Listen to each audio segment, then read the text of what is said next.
வெட்ட வெளிச்சமான நாடகம் கையும் களவுமாக சிக்கிய திருமாவளவன் இப்படி மாட்டிக்கிட்டாங்களே.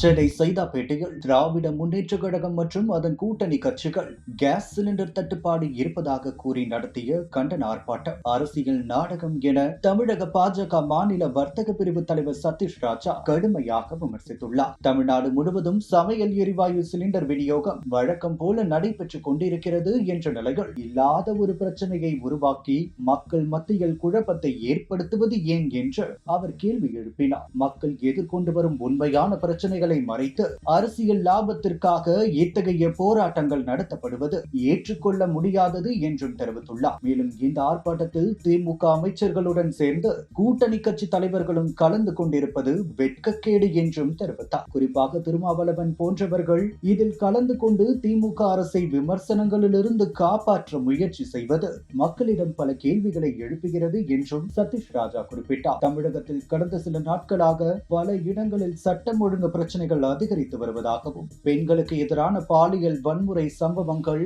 கொலைகள் மற்றும் கொள்ளைகள் குறித்து மக்கள் அச்சத்துடன் பேசிக் கொண்டிருப்பதாகவும் தெரிவித்தார். இத்தகைய முக்கியமான பிரச்சனைகள் குறித்து போராட வேண்டியவர்கள் இல்லாத சிலிண்டர் தட்டுப்பாட்டை காரணமாக காட்டி ஆர்ப்பாட்டம் நடத்துவது மக்களின் கவனத்தை திசை திருப்பும் முயற்சியாகவே தெரிகிறது என்றும் கூறினார். பொதுமக்கள் பாதுகாப்பாக வாழ வேண்டும் என்பதே அரசின் முதல் கடமை என்றும், ஆனால் தமிழகத்தில் சட்டம் ஒழுங்கு நிலை குறித்து மக்கள் மத்தியில் பெரும் அதிருப்தி உருவாகி வருவதாகவும் தெரிவித்தார். தமிழக மக்கள் அனைத்தையும் கவனித்துக் கொண்டிருக்கின்றனர் என்றும், மக்களின் உண்மையான பிரச்சனைகளை மறைத்து அரசியல் நாடகங்கள் நடத்தி இனி அவர்களை ஏமாற்ற முடியாது என்றும் சதீஷ் ராஜா கூறினார். வரவிருக்கும் தேர்தலில் தமிழக மக்கள் தங்களது தீர்ப்பை தெளிவாக வழங்குவார்கள் என்றும், மக்களை ஏமாற்றும் அரசியலுக்கு ஜனநாயக முறையில் மக்கள் தக்க பதிலடி கொடுப்பார்கள் என்றும் தமிழக பாஜக மாநில வர்த்தக பிரிவு தலைவர் சதீஷ் ராஜா தெரிவித்துள்ளார்.